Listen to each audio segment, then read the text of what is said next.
안녕하세요, 여러분. 윤리와 사상의 이보람 선생님입니다. 온라인 강의는 오랜만이죠? 그죠?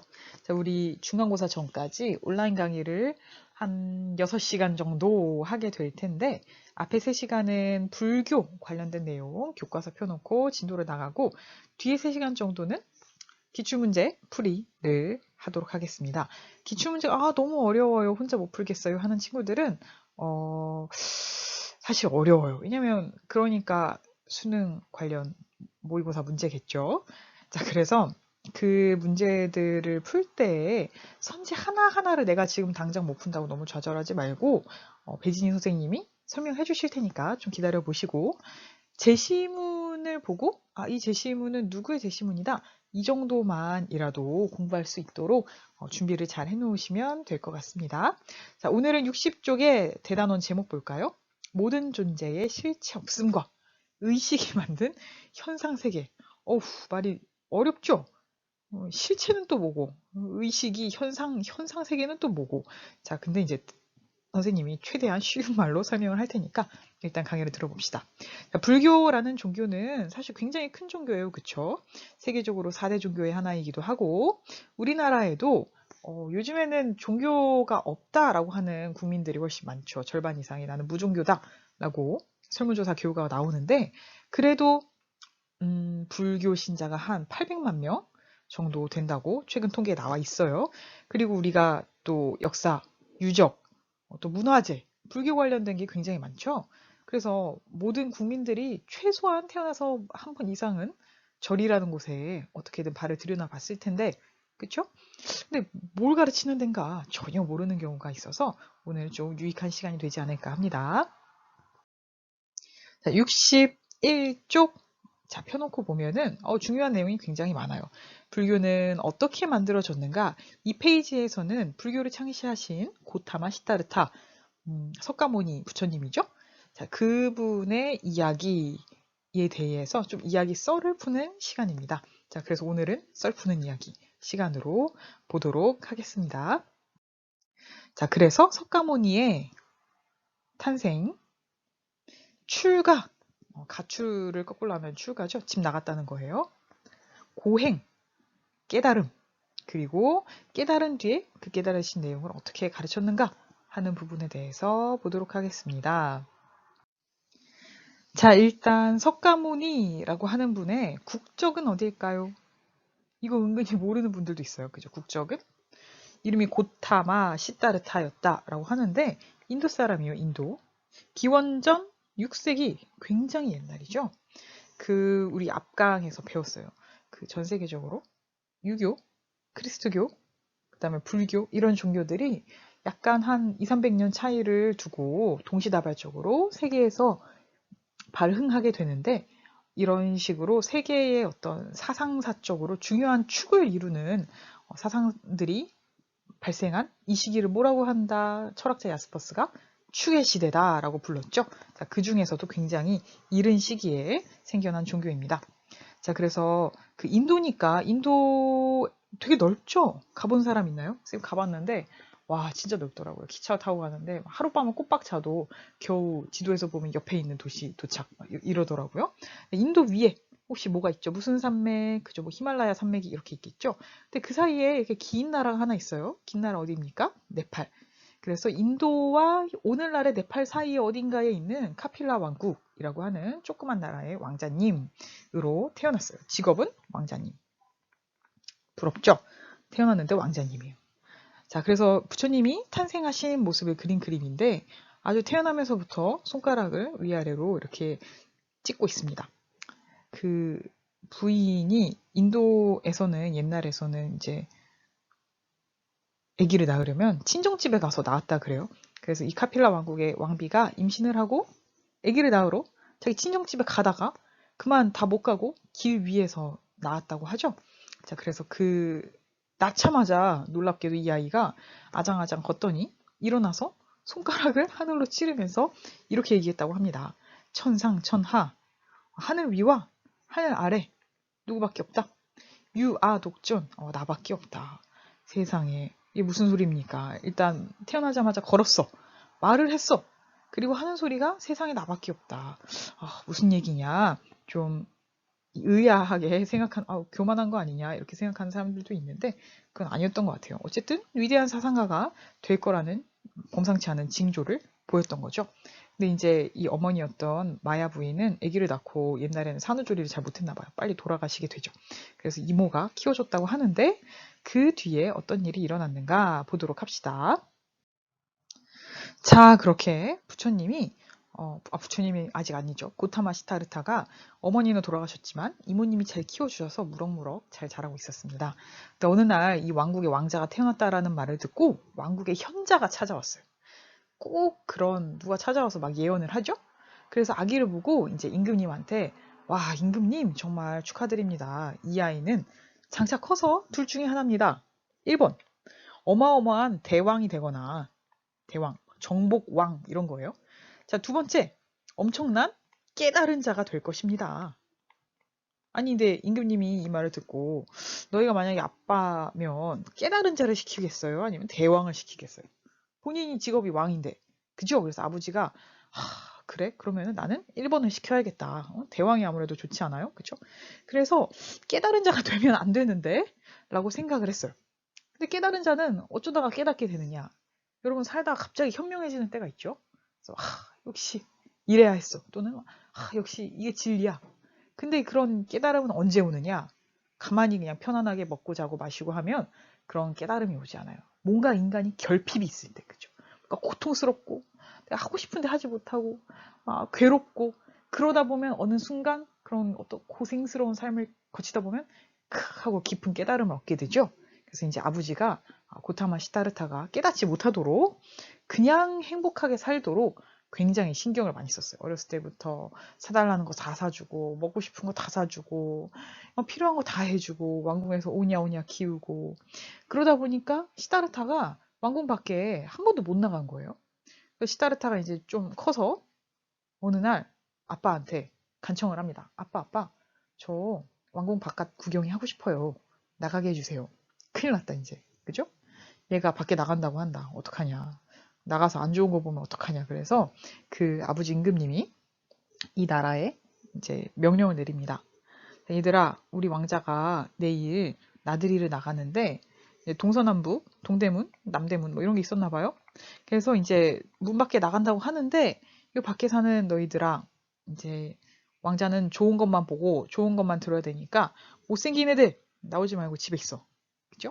그 어디 좀 아프고 좀 이렇게 뭐 쭈뚝쭈뚝 하는 애들 나오지 마. 이렇게 명령을 내렸어요. 자, 그랬는데 그렇게 만반의 준비를 다 해놓고 왕자가 그 다음날 이제 시종을 하나 데리고 나들이를 나갑니다. 자, 근데 첫 번째 날에 이제 첫 번째 문으로 나갔어요. 나갔는데 태어나서 처음 보는 광경을 그만 구경을 하게 돼요. 어떤 노인이 막 이렇게 얼굴이 쭈글쭈글하고 막 쪼글쪼글하고 허리도 굽었고 막 바들바들 떨면서 잘 걷지도 못하고 굉장히 힘겹게 길을 가는 걸 그만 보고 맙니다. 왕자가 그렇게 쭈글쭈글한 사람을 처음 본 거예요. 그래서 이제 옆에 있던 시종한테 물어봅니다. 야, 저게 뭐냐? 처음 봤는데? 그래서 왜 이렇게 부들부들 떨고 있냐? 라고 했더니 시종이 왕자님 그거는 노인이라고 하는 겁니다. 한 번도 못 보셨어요? 원래 원래 저런 거냐? 그랬더니 아유 왕자님 모든 사람은 나이가 들어서 늙으면 저렇게 됩니다. 충격. 그죠? 왕자는 아직 얼굴도 팽팽하고 얼마나 건강하고 그런데 너무 큰 충격을 받았어요. 자, 둘째 날 다른 문으로 나갔겠죠? 그래서 하필이면 그때 임금님 나오지 말라 그랬는데도 명령을 못 들은 병자를 보게 돼요. 누워가지고 아이고 나 죽네 하면서 죽을 날만 기다리고 있는 병자를 보게 돼요. 그래서 아니 옆에 시종한테 물어보죠 또 쟤는 왜 저러냐? 어디 무슨 큰일 났냐? 왜 저러냐? 라고 하니까 시종이 왕자님 저거는 병자라고 하는 겁니다. 사람이 건강하다가도 병에 걸리면 다 저렇게 됩니다. 골골됩니다. 왕자님도 그렇게 될 수 있습니다. 깊은 충격. 그죠? 셋째 날에 다른 문으로 또 나갔더니 나라 좀 이상해요. 하필이면 장례식을 하는 광경을 보게 돼요. 그래서 아이고 하고 사람들이 막 슬프게 울고 관을 메고 이제 묻으러 가는 장면이었겠죠? 그래서 너무 놀라서 또 물어보죠. 아니, 쟤는 저 사람들 왜 저러냐? 무슨 큰일 났냐? 그랬더니 시종이 얘기하죠. 임금님, 저거는 사람이 죽었습니다. 모든 사람은 태어나서 잘 살다가도, 자, 그래서 잘 살다가도 언젠가는 다 죽게 됩니다. 이렇게 얘기를 했어요. 충격이죠? 지금까지 행복하게 잘 먹고 잘 살 줄 알았는데. 자, 그래서 깊은 고민에 빠지게 됩니다. 왕궁에 돌아와서 어떡하지 하고 있었는데 이제 문이 하나 남았죠? 그래서 넷째 날 같이 다른 마지막 문으로 나가게 됐어요. 근데 거기에서 어떤 신기한 아저씨를 보게 됩니다. 근데 그 아저씨는 이렇게 생겼던 것 같아요. 인도 사람이니까 이제 점도 하나 찍고 이렇게 생겼을 것 같아요. 근데 아저씨 얼굴을 보니까 굉장히 어때요? 지금 좀 찌그러진 감자처럼 그렸지만 사실 굉장히 평온한 얼굴로 자기 길을 가고 있는 거야. 그래서 너무 신기해서 왕자 아저씨는 인생이 막 병들고 늙고 죽고 그러는데 어떻게 이렇게 평온한 얼굴로 다니십니까? 라고 물어봤더니 이 아저씨가 대답을 합니다. 저는 이 아저씨가 뭐라 그래요? 혹시 도를 아십니까? 그렇죠? 이 아저씨는 도 닦는 분이었어요. 그래서 저는 도를 닦기 위해서 수행을 하고 있습니다. 왕자님도 저처럼 수행을 하시면 이렇게 평온한 삶을 살 수 있습니다. 이렇게 얘기를 해주게 되죠. 그래서 왕자가 진로적성을 찾았어. 그래서 맞다. 이거다. 그래, 난 이제 뭐 해야겠다? 수행의 길을 가야겠다. 진리를 찾기 위해 나를 찾기 위해 여행을 떠나야겠다. 이렇게 결심을 하게 돼서 집에 와서 이제 아빠, 저 진로적성을 찾았어요. 이렇게 얘기를 하는 거죠. 뭐냐? 그랬더니 저는 깨달음을 얻기 위해서 앞으로 수행을 하겠어요. 큰일 났다. 그쵸? 임금님이 예언의 그만 두 번째 길을 그만 그날이 오고 말았던 거죠. 그래서 아빠가 큰일 났다. 안 되는데. 왕자야, 아니야. 세상에는 더 행복하고 재밌는 게 많단다. 너 아직 장가 안 가봤지? 그죠? 장가 가면 정말 좋아. 라고 해서 급하게 왕자를 장가를 보내게 됩니다. 그래서 그냥 아빠 하라니까 할 수 없이 왕자가 안 되는데 나 깨달음을 얻으러 가야 되는데 결혼을 하게 돼요. 근데 결혼해보니까 또 좋지. 그죠? 좋겠죠. 아마 좋았나 봐요. 그래서 금방 또 애도 생겨요. 애기가 태어나 버렸네? 근데 그 사이에도 이제 왕자가 계속 고민은 하고 있었어요. 안 되는데 깨달음을 얻으러 가야 되는데 예쁜 마누라를 두고 갈 수도 없고 어떡하지? 하고 있는데 아기가 태어났다는 소식을 왕자님 아기를 출산했습니다. 라는 말을 듣고 아기 이름을 지어주십시오 라고 이제 사람들이 온 거예요. 그래서 왕자가 그만 나도 모르게 마음의 소리가 나와버렸죠. 안 되는데 나는 지금 아기도 있으면 못 가는데 가야 되는데 그래서 아기 이름을 뭐라고 했느냐? 자기도 모르게 라훌라 라고 말을 하게 됩니다. 인도말로 아유 너무 슬픈 부모님 애 이름을 잘 지어줘야 돼. 인도말로 장애라는 뜻이에요. 그래서 석가모니의 아기 이름은 내가 지금 나가야 되는데 못 가게 발목을 잡는 보다 장애물이다. 그래서 라훌라가 되고 말죠. 자, 그러다가 왕자는 계속 혼자 고민하다가 그만 아무도 없는 밤에 어떻게 해요? 부인과 이 토끼 같은 아니지 여우 같은 부인과 토끼 같은 자식을 놔두고 그만 담을 넘어서 깨달음을 얻으러 이게 뭐라 그래요? 가출인데 가출 거꾸로 하면 뭐죠? 출가. 그죠? 출가를 하게 됩니다. 자, 그래서 어떤 일이 있었는가? 다음 장에서 너무 스케치북이 꽉 찼네요. 다음 장에서 보도록 합시다. 자, 그래서 석가모니가 아니죠. 시다르타가 집을 나가서 무슨 일이 생겼느냐 한번 봅시다. 이제 수행을 하려고 보니까 그 당시 인도는 지금도 그렇지만 종교가 굉장히 많았어요. 근데 지금도 인도 최대의 종교는 뭐다? 힌두교라고 하죠. 힌두교. 근데 이제 그 힌두교의 원형이 되는 여러 가지 종교 중에 브라만교라는 게 있었어요. 그죠? 그거 어디서 많이 보던 그림이죠? 세계사 시간에 보던 건데, 자, 브라만이라고 하는 거는 인도의 전통적인 카스트 제도라고 하는 계급이 있어요. 그쵸? 네 가지 계급이 있다. 그래서 오늘날도 그 인도 사람들은 아직도 막 해외 토픽, 세계 뉴스 이런 데에 자주 나와요. 그 자기보다 낮은 계급의 사람이랑 사랑에 빠져가지고 결혼하면 집안에서 막 반대를 하고 심지어는 우리 가문의 명예에 먹칠했다. 그래서 막 그 신랑 신부를 막 죽이고 그런 일들이 무섭네요. 그죠? 지금도 일어나죠? 그래서 엄격한 카스트 제도라고 하는 그 신분 계급 신분제도에 기반해서 맨 위에 있는 그 종교적인 제사, 의식 이런 것들을 담당하는 브라만이라고 하는 계급을 정점으로 하는 브라만교, 다른 말로 하면 바라문교라는 게 굉장히 이제 성행을 하고 있던 시대였습니다. 무려 BC 6세기에 그랬다는 거죠. 지금부터 2600년 전이에요. 그죠? 자, 그랬는데 그 브라만교가 너무 이제 깝깝하고 고대 경전이 막 베다라고 하는 아주 오래된 경전의 얼매여서 사람들을 너무 이제 차별적으로 대우하고 그 당시에도 문제가 많았나 봐요. 그래서 그 당시에는 이런 가르침에 반대하는 브라만교의 어떤 계율 중심의 가르침에 반대하는 6명의 훌륭한 또 다른 선생님들이다 라고 해서 육사, 스승사 외에도 브라만교 외에 다른 도를 가르친다 라고 해서 육사 외도라고 하는 또 새로운 종교들이 막 생겨나고 있던 시기였습니다. 그 중에 하나가 잠깐 조금 이렇게 좀 노출을 가리긴 했는데 그 중에 하나가 지금도 인도에서 되게 유명한 자이나교라고 하는 종교도 있었어요. 육사 외도 중에 하나. 자이나교의 가르침은 뭐냐? 이 아저씨가 뭐가 없죠? 그죠? 옷이 없어요. 가르침은 옷을 입지 않습니다. 이 자이나교의 수행자들은. 왜냐? 옷을 해 입고 하다 보면은 자기 몸에 막 이렇게 벌레들이 이렇게 기어다닐 수 있잖아요. 인도는 날도 덥고 하니까 벌레들이 많았나 봐요. 근데 걔네가 이제 옷에 스쳐가지고 이렇게 죽을 수도 있다. 그래서 옷을 입지 않는다. 그리고 지금 이분이 머리가 가운데만 없죠? 근데 이 자이나교의 수행자들은 주기적으로 머리털을 다 뽑아버려요. 손으로 하나씩. 지금 약간 모았다가 뽑으려고 지금 남겨놓은 거예요. 아니 소중한 머리를 왜 여러분 아직 머리털의 소중함을 잘 모르죠? 근데 이제 나이가 들면 그럴 수 있어요. 왜 뽑냐? 이게 머리털이 너무 많이 자라면 이 안에 있는 미생물들, 뭐 이 이런 거 있죠? 그런 애들이 이렇게 머리 여기 속에서 아이 좋다 하고 살다가 내가 베개에 딱 누우면은 깔려 죽을 수 있다. 그래서 온몸에 있는 털을 열심히 뽑습니다. 충격적이죠? 그리고 이분이 지금 손에 들고 다니는 거 이거 뭐예요? 말총같이 생겼는데 이거 빗자루예요. 나름 빗자루. 빗자루를 들고 다니면서 원래 자이나의 교회 가르침은 자기가 가는 길의 앞을 계속 쓸어야 돼. 왜? 내가 걸어 다니면서 혹시 내 앞에 있는 개미나 벌레들을 밟아 죽일 수도 있으니까. 그래서 자이나교는 가르침의 핵심은 뭐다? 불살생, 살생을 하지 말아라. 그리고 최대한 동물을 죽이지 않기 위해서 무조건 채식이에요. 채식 중에도 감자 같은 건 안 먹어. 왜?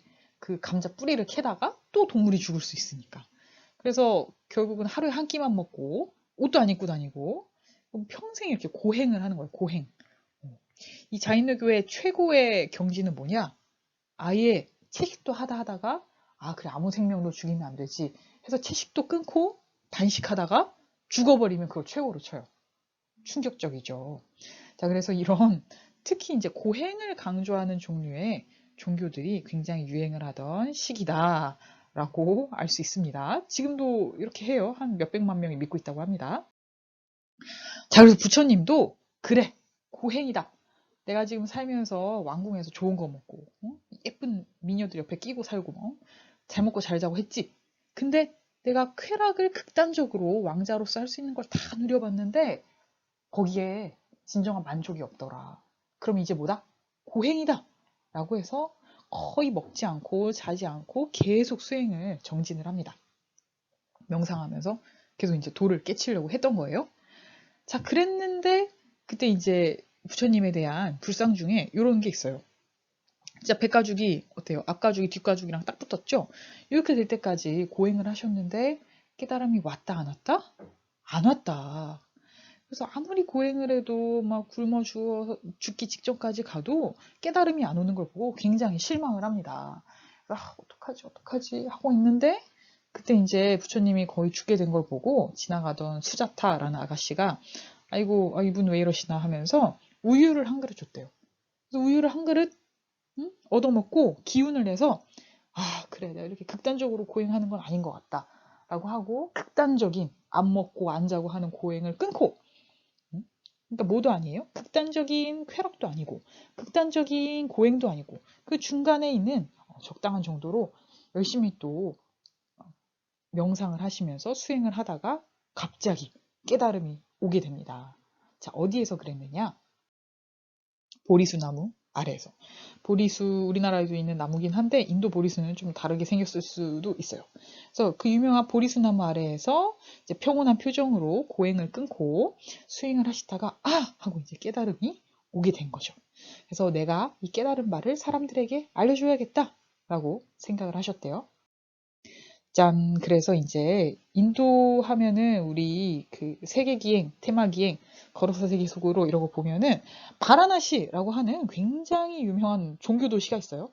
가면 막 강물 있고 여기 사람들 시체 태우고 그 옆에서 목욕하고 있고 막 그런 되게 유명한 바라나시라는 도시가 있는데 바로 그 옆에 이제 부처님이 최초로 설법을 베풀었던 이름이 갑자기 부다가야? 뭐라고 했는데 기억이 안 나네요. 사르나트인가 하는 조그만 평원이 있어요. 평원이 있는 마을이 있는데, 여기 이제 기념비를 너무 크게 세워놨네요. 선생님 여기도 가봤는데, 사슴이 많고, 사슴똥이 많았어요.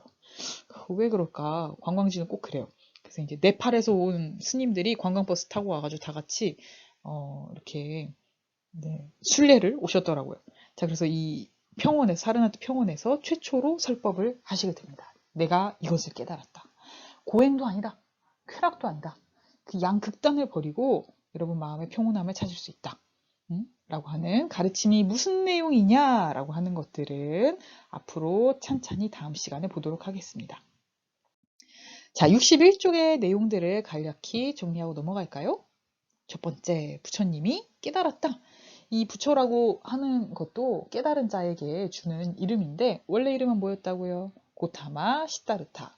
그리고 석가모니라고 하는 이름도 있죠. 석가모니는 샤카족의 뭐 훌륭한 사람, 성자 이런 의미라고 합니다. 그 석가모니 부처님의 일족 이름이 샤카족이었나 봐요. 그래서 석가모니라고도 하는 깨달은 자 부처님의 우리가 그냥 부처님이라고 하지만 어쨌든 부처님의 깨달음 첫 번째 인간의 현실은 뭐다? 아까 동서남북 대문으로 나가봤더니 한번 태어나면 그 다음에 노인 그 다음에 병들어서 그 다음에 죽는다. 그쵸? 그래서 생로병사 이게 인간의 일상이라고 하는데 인간의 일생이 전체가 다 뭐다? 괴로움이다. 하나도 좋은 게 없더라. 라는 깨달음. 두 번째, 출가해서 수행하려고 했었죠? 처음에는 이제 고행을 하면서 계속 명상을 하면 깨달음이 올 거라고 생각을 했어요. 그런데 깨달음이 왔다 안 왔다, 오지 않았다. 자기 몸을 막 괴롭힌다고 모든 막 욕망을 다 끊어버리려고 한다고 되지 않았다. 자, 그래서 고행도 아니고 쾌락도 아니고 또 다른 제3의 길에서 독자적인 깨달음을 얻어서 스스로 깨달은 자, 부처가 되셨다. 자, 그러면서 그 처음으로 설법을 하실 때에 했던 핵심 내용이 이거라고 합니다. 삼보 세 가지 보물이다 라고 하는 거예요. 불교에서 세 가지 아주 소중한 것. 첫 번째, 불은 부처. 우리가 무슨 부처님을 석가모니 불, 뭐 무슨 본존불, 대웅전에 앉아 계신 본존불, 아미타불 이렇게 얘기하죠. 그래서 불이란 말은 부처님이라는 뜻인데 깨달은 자가 가장 소중하다. 자, 두 번째, 그 깨달은 내용 있죠. 깨달음의 진리를 우리가 불법을 가르친다라고 하잖아요. 그래서 법자예요. 법자. 깨달음의 진리도 내용도 중요하다. 마지막 그 깨달음을 추구하는 나도 깨달아야지 라고 열심히 수행하는 분들이 있겠죠. 그분들이 우리가 절에 가면 계시는 스님들, 그치? 스님, 승려도 중요하다. 그래서 이 세 가지가 불교의 소중한 세 가지 보물이다. 라고 해서 삼보라고 얘기를 합니다. 자, 그리고 뒤늦게 나왔네요. 자, 처음에 왜 부처님이 고행을 하려고 했다? 당시에 기성 종교이던 브라만교에 대항하는 육사회도 자이나교 같은 그런 가르침들이 주로 고행을 강조했기 때문에 부처님도 해봤다. 근데 그게 아니더라. 그런 내용이죠. 자, 그리고 오른쪽 귀퉁이 글에 나와 있는 두 가지 용어를 해설을 하고 갑시다. 이거 사실 앞에서도 살짝 언급이 됐던 건데 이 두 가지 개념을 헷갈리는 경우가 많아요. 첫 번째, 해탈. 해탈은 뭐냐? 깨달음 그 자체예요. 어떤 거냐?